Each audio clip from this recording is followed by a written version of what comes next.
د 400 انټي کرپشن محکمې د پاکستان تحریک انصاف ضلعي مشر او پخوانی د قامي اسمبلی غړي فضل محمد خان پاکور چاپه واخلې ده، خو هغه په موقع موجود نه وو او خالی لاس راغلی دي. د انټي کرپشن محکمې لخوا په جاری شوی بیان کې ویل شوی چې هغه د تعلیم په محکمه کې په لا قانونه توګه او د بډو رشوتونو د لارې نهش برتیانې کړې دي چې پکې نه یوازې فضل محمد خان، فضل شکور خان، عارف احمدزی، خالد خان انورتاج او د هغه وخت د جنکو د تعلیم مشره الفت بیگم شاملو چا چې د مرد نه بغیر پر رشوت باندې دغه برتیانې کړې دي. محکمې په خپل بیان کې زیاته کړې ده چې په دوی پایار شوی دی چې پکې پی پی سی 409 419 420 468 471 162 163 بټه 5 د پی شامل دي.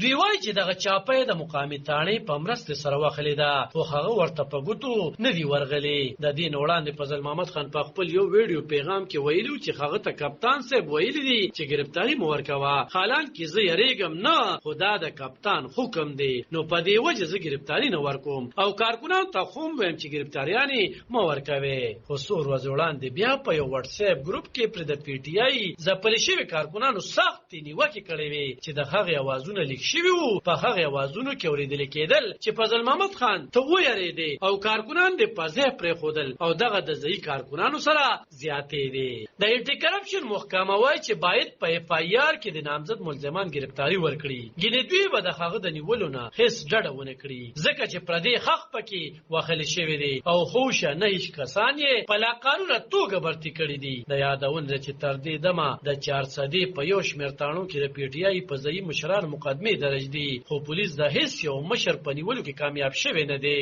خو دغه خبرونه خو هم رامخته کېږي چې کله پولیس چاپه واخلي نو د هغې نه وړاندې هغوی ته اطلاع وشي. نو سوال دا دی چې دغه اطلاع څوک ورکوي او په کومه طریقه یې ورکوي؟ دغه جواب را پیدا کولو د ډي پی او 400 ذمہواری ده. عالم خان شیرپو، دلبر نیوز 400.